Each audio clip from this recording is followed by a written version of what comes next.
From Politico. Yeah. Speaker Johnson says Trump backs me on proxy voting for new parents. Speaker Mike Johnson said Friday that President Trump backs him in his effort to block proxy voting for new parents. A day after the president scrambled Johnson's plans and endorsed a move to allow it, Johnson thanked Trump in the X post for a recent phone call in which he attributed Trump as saying, Mike, you have my proxy on proxy voting. Johnson is in a serious bind in the matter with the House floor effectively frozen until he can secure an agreement. Trump added a new wrinkle Thursday by telling reporters he didn't see what was so controversial about Florida Rep. Anna Paulina Luna's push to allow new parents to vote by proxy. GOP leaders hope Trump's blessing of Johnson's position will persuade Luna to back off her plans. I'm going to say this. Anna Paulina Luna, I'm a big fan, and you should resign. I like MAGA. I like Anna Paulina Luna. She's done a tremendously great job. She's exposed a lot, and I respect a lot of it. If you can't do your job, you should resign. And you are not unique to this, and nor is any other member of Congress. There is a short window in which you are in Congress. You don't need to have your child rearing overlap with it. The idea that you would want, or any Democrat would want, special privileges specifically for a class of people is DEI, Marxist, communist garbage.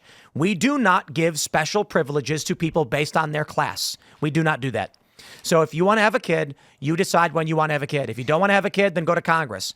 The reason why there's only 13 members of Congress who have ever had a child while serving. Only 13 in this country, in the history of this country.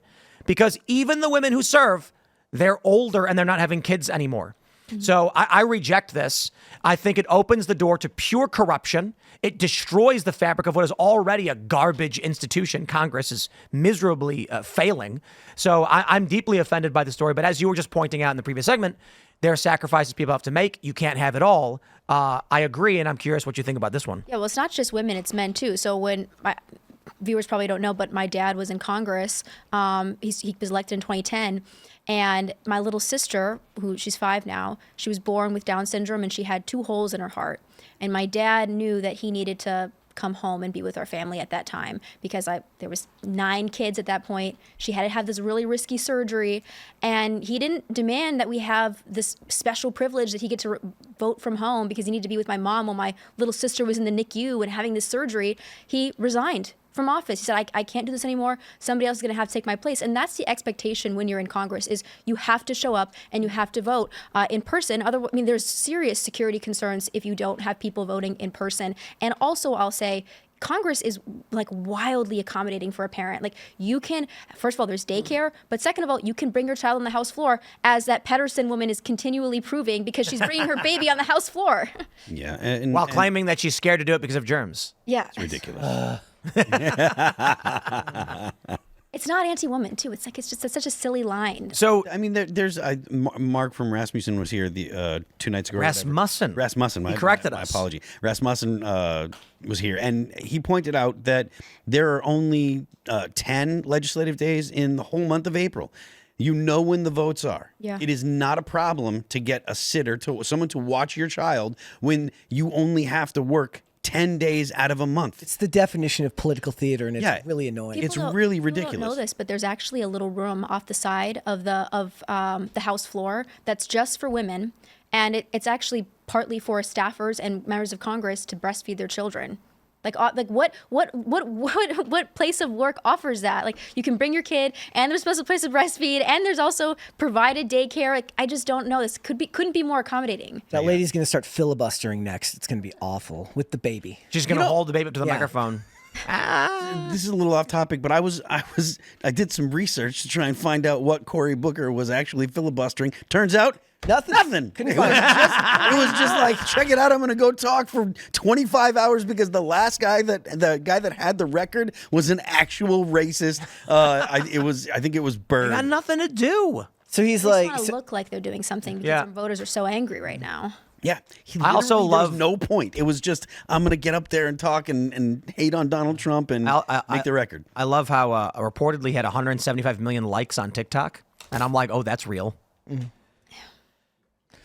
Anyways. That story more than most with the lady in office with the baby is probably the most frustrating to me because it's the definition of political theater. These are not serious people. Right. It just so happens that there's very serious consequences to electing them. That's not what we should be doing right now. Like, there's an agenda. We're trying to get things done, and we're wasting our time on this like non-issue. Yep. So what was the hold on. I'm sorry. We need special provisions for sending new mothers into combat.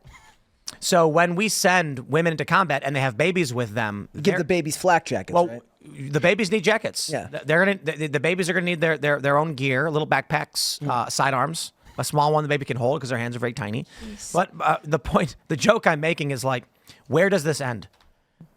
Listen, as a recent father. And I know to all the parents out there, the amount of work a mother does for one new child is beyond a full-time job. Yeah. It is more than a full-time job, right? The baby cries every 2 hours, has to be fed. And you're waking up, there's no time off.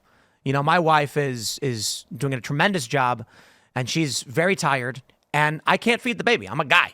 Like I can complain on the internet and bring money home, so there's food for my wife, and she's doing the work to breastfeed the baby, and this is the thing the baby needs.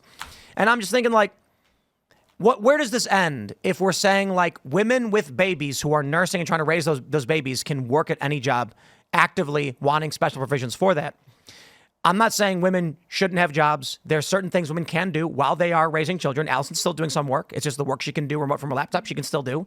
But there are some jobs you can't do. There's a female firefighter is not going to keep working as a firefighter when she's with a newborn baby. A female in the military is going to have to take time off. This is why we have maternity leave. If we're going to give special provisions for this, where does it end? And like, at what point do we just say, no, listen, go home and raise your kid. It's a very important thing. It's more important than this. All right. Someone can have a special election in your district, right? Well, I think was it Steve Scalise when he got shot. He was out for a long time. Like there was a really special reason for him to say, "Oh, I need to be able to vote remotely or whatever." Like if you have brain cancer, if you have a health emergency, you don't get an exception. I don't know why we're doing this for women with children. Dianne Feinstein was like 100 years old in a corpse. Yeah. Like going And that's what I think it's going to be used for. Like that's the real theory right now is like it'll be used so that these people who should not be in office, like are elderly and on their deathbed, are able to still vote from the hospital or from their home. Or someone else will vote and claim it was them. Exactly. The reason why I am so opposed to remote voting or proxy voting is, for one, remote voting leads to proxy voting, and proxy voting, we don't know who's actually voting. So if they say, you know, Brett, you can vote in my stead, and Brett claims, you know, Tim actually voted to ban skateboards in the park, only rollerbladers now. Like, of course I would never do that. It'd be the other way around, but Brett's lying and voting for me. What if they ended up doing something where they're voting about in-person voting for the election, and ironically enough, you're voting with remotely, a proxy to vote for in-person elections? Well, it's already hypocritical because Trump sent out that memorandum when he first got in office saying, if you're a federal worker, you have to come in person now. And all these Republicans applauded it. And now they're like, oh yeah, we're going to advocate to vote from home. It's like, well, all these other federal workers got fired when they refused to do that. Well, they also vote to give themselves raises, and that's a problem. I'll address this one directly from the text Veta just super chatted saying I slipped and said Allison was working remotely. No, I said she was working remotely literally the moment this whole story came up. She's doing the portion of her job that can be done remotely, which is why I said it's fine that women work when they have kids, but you need to vote in person. You're in Congress. You are not handling sales emails from your couch with your child, which you can do. What Anna Paulina wants is a special privilege for a branch of our government to be able to not show up to the Capitol. That is unacceptable. As a part of voting, there is debates. We expect as Americans, Congress to show up and say, whoa, you can't pass that. That bill would do this bad thing. But we know it's all fake. So as much as Congress has already been eroded, no remote voting. Now, if Rep. Luna or any other female member of Congress wants to answer emails from home, nobody's got a problem with that. That was never in contention. You were always allowed to do that. The question is, should you be allowed to do the core function of your job?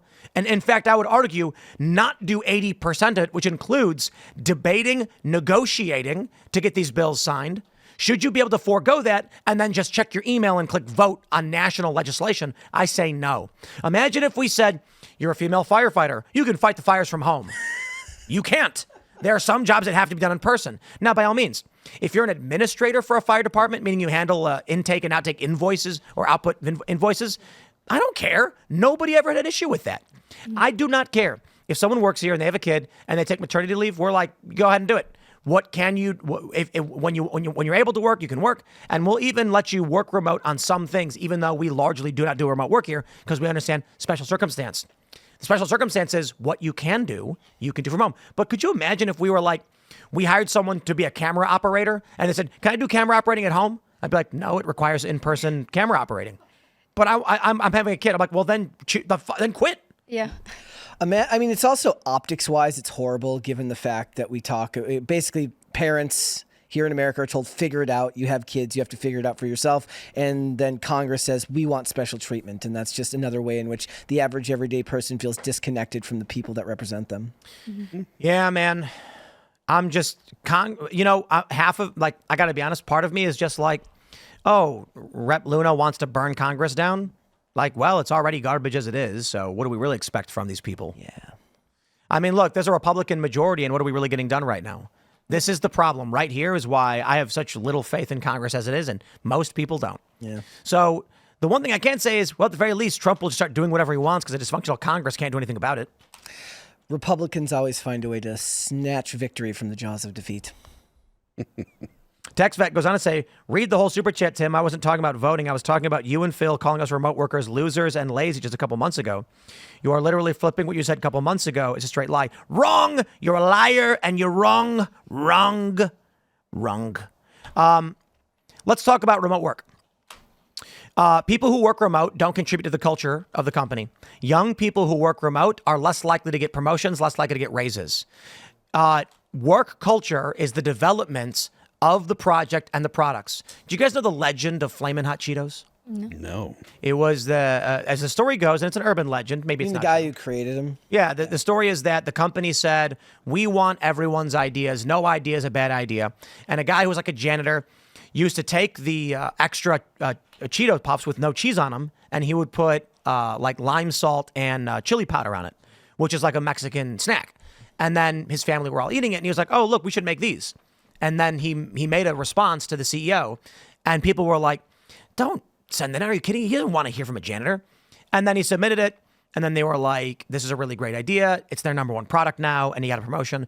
Some say it's a fake story, and it's all just an urban I legend. made a movie about it a couple years ago. The point is, when you are working at a place, even if you are a janitor, when you are hanging out at the lunch table, your ideas contribute to the culture and the environment. That is one of the most important things. My point is, people, you know what I was saying? I was like, I'm gonna say it now because we're never actually gonna do it. But I was saying, I was talking to Cody, and I was like, you know what I think we'll do? We'll send out a company-wide email asking who wants to work remotely, and everyone who says yes is fired. If you don't want to be here, you should not be here. End of story. So anybody who's like, I should work from home, goodbye. I just want to do now. As for TextVet, who says it's hypocrisy, I've literally said since the start of this company, we give unlimited sick time and unlimited parental leave for men and women. Unlimited. And so that means if you have a baby and you're a guy, have fun. Go take care of your kid. Let me know when you're available. We will find someone to fill your position as a temporary holdover. In the meantime, if at some point there are some things you can do, feel free to do them. So if you want to work remote, you can. That is not go and work remote whenever you want. That is your child takes priority, and I recognize the importance of family. So we will give you a special benefit for the things that can be done. Not bring your kid into work when, actually, I take that back. We do largely allow people to come and bring their kids periodically as long as it's not disruptive. But if there's a thing you have to do in person, you can't do remote, that's not happening. It's not happening. So Congress is a special provision. It's a special class. You are not opening up our legal system to remote voting and proxy voting because you decided to have a family right now. I reject that. Resign. If we had someone here who, and again, I stress, my company is different. But if someone here was a camera operator, at a certain point, we're going to ask them, hey, you've been gone for a certain amount of time and we gave you that benefit. So I would say this. They can't operate the camera, right? We have a camera operator, has a kid, it's a guy. He's a kid, says, I want to be there for my wife and my kid, so I'm going to take off 2 months. I say, go for it. We'll find someone to fill in for you. Come back when you can. At a certain point, we're going to ask him, are you coming back or not? Because if you're not, maybe, this isn't right for you. But the point is, there's no position where he's going to be simultaneously doing parental leave and then coming in and filming and doing his job. He cannot film from home, so it just does not happen. You cannot vote from home. We're not going to create a special provision for you to do so. It is not a job that can be done from home. That being said, I have tremendous disdain for people who work remote. I'll just be completely honest with you guys. And it's not intentionally disrespectful, but let me just say, as a person who runs a business and who works 16 plus hours every single day, the people who are like, I don't want to be here, I'm like, then please quit because we don't want you here if you don't want to be here. That's just it. And also, you're saying it's a specific part of her job that requires her to physically be there. Like you said, all the other aspects of it could probably be done from home, or at least in the office. I'll put it this way very simply. Remote work is a bad thing. Yeah. If you are having a child or you are sick, there is a special, okay, we're going to let you work from home. If the job can't be done from home, we will not create a special provision so that you can do it from home. Such as if you are a professional skateboarder, and we're supposed to be filming you skateboarding, and you're like, I'm going to film at home. I'm like, well, film what? Do you have a big park? Do we have the camera crew there? We don't have anything there. What are you going to do? We can't do that. We're not going to go build a ramp at your house and film there. So no, you can't do it. More importantly than anything else is the type of work matters. Congress is a sacred constitutional institution. It is outlined in Article 1 of the Constitution, the job that they do. And because people have decided to simultaneously have family and do a public service job, they want special provisions that will erode the structure of our government more than it's already been eroded. I say no. One of the other things that Congress does most of the time, or spends most of their time doing, is raising money. And I don't imagine that they can do that nearly as effectively remotely as they do, by going and shaking hands with people and doing functions and going to dinners or having dinners or whatever. So they'll always show up if there's money that can be made, but a little vote and suddenly somebody else has to go do it for me. This might be controversial, but my dad, when he was in office, he had the 7th District of Wisconsin, which is the biggest one in the state, and he had to drive a ton to campaign and to raise money. And then you were in D.C. every other week, right? My mom, who is a working woman, who is like a superstar, would not have done that job with the little children that she has. Like there is something to be said about evaluating your situation in life as a young mother and saying, this job is not for me because this is one of the most demanding jobs you can have, being a member of Congress. But a lot of it is that due to modern feminism and the way people have been raised, they don't believe in the idea that just because there's barriers in front of them that they should be told to quit. They should be told, I should be accommodated because I want to do this job. And this is the thing, like life is sacrifice. Like there are just decisions you have to make in their heart, and you can't always have the world. This is a lie that we've been told. Also, this lie that you should always be happy and content. And I think so many times we're just chasing dopamine hits. They would phrase what you're talking about as oppression. Like your inability to accommodate me for these things is some form of oppression because you don't like women. Can I just say, Tim, that what you said about giving time off, like unlimited for people who have children, is like such a beautiful thing. And you will not have that, not to derail this conversation, but Walmart and Amazon are not going to tell their workers that you can have unlimited time off when you have a baby. It's very corporate. And this is what's lost when we say we're going to just become consumers and there's going to be no industry here in America. It's that people work for these giant international, multinational corporations that don't view them as people. And our government doesn't view us as people either. It's all about GDP growth over individuals and how are people actually doing. And that's the question of America first too. What does America first even mean? And I think it means, how are people, real people in this country doing? Are they thriving or are they struggling? Well, what those corporations, which you're talking about, the ones who wouldn't give you unlimited time off, no, but they'll fly you to another state to have an abortion. That's right. Yep. Yeah. Because it's cheaper. Yep. That's sick. Yeah, it is. That is messed up. Yep. Building. You know what I would say? I think that even among conservatives, there's a lot of economic leftism that people don't seem to realize, and that is, it's rooted in people want for themselves, and that's understandable. So I was explaining, I did a segment on this the other day, if someone comes to me and says, I want X amount of money for a thing, right? What you need to understand is what you're saying is, okay, you want me to go into my wallet and take money out and hand it to you so you can do this thing. And they're like, right. It's like, okay, why should I give you money to do what that thing is? I know it might sound rudimentary and kind of vague and like, what do you mean? This is basically how work is. And it may be surprising to a lot of people. A lot of people don't understand this. Most people, and this includes a lot of conservatives, not all, they act as though companies have infinite money. They don't question whether or not the work they do produces anything. Is it bringing money into the company? Why are you getting paid? So you see this quite a bit, even at conservative media outlets. People get paid exorbitant amounts of money, even though the company doesn't make money. It does tend to be a leftist thing, but conservatives do this too because people who don't run businesses don't get it. Now, I do think on the right, you're going to find more entrepreneurs, more small business owners, and you're going to find people who've done more sole proprietorships, so they really understand this.